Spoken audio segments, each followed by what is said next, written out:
हम डॉक्टर हैं प्यार के, हैं सर्जन दिल के बुखार के। हम डॉक्टर हैं प्यार के, हैं सर्जन दिल के बुखार के। एक बार कोई मिले जो आके बन जाए बिगड़ल काम। बोलो राम राम राम राम राम राम जय सिया राम। बोलो राम राम राम राम राम राम जय सिया राम। राम सिया राम जय जय राम। बोलो राम सिया राम जय जय राम। राम सिया राम जय जय राम। बोलो राम सिया राम जय जय राम।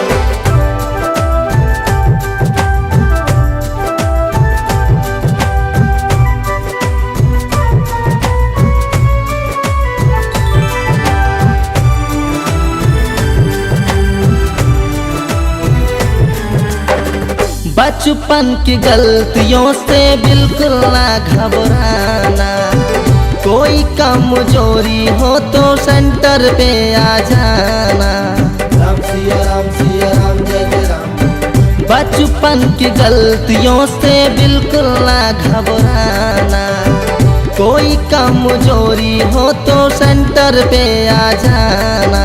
सही इलाज का वादा है और उचित पड़ेगा दाम।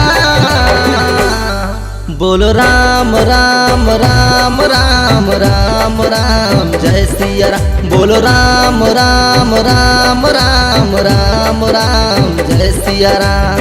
राम सिया राम जय जय राम। बोलो राम सिया राम जय जय राम। राम सिया राम जय जय राम। बोलो राम सिया राम जय जय राम।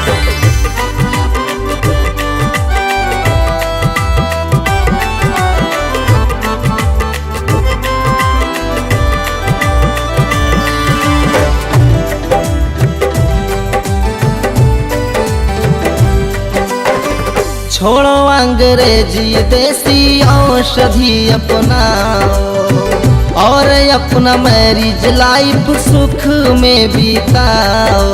राम सिया राम जय जय राम। छोड़ो अंग्रेजी देसी औषधि अपनाओ और अपना मैरिज लाइफ सुख में बिताओ। खाओगे गोली कुछ दिन हो जाएगा यारा। बोलो राम राम राम राम राम राम जय सिया राम। बोलो राम राम राम राम राम राम जय सिया राम। राम सिया राम जय जय राम। बोलो राम सिया राम जय जय राम।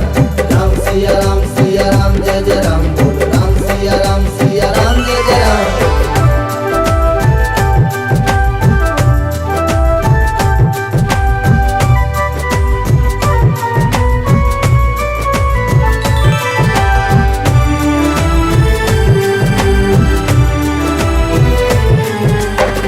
कहे अनुपम जी इनके झांसे में जो बा। राजेश छाती पीट के बिना मौत मर जाइबा। राम सिया राम जय जय राम। कहे अनुपम जी इनके धंधे में जो बा। राजेश छाती पीट के बिना मौत मर जाइबा। दी है जवन दवाई तुलसी सिस्टम हो जाई जा। बोलो राम राम राम राम राम राम जय सिया। बोलो राम राम राम राम राम राम जय सिया राम।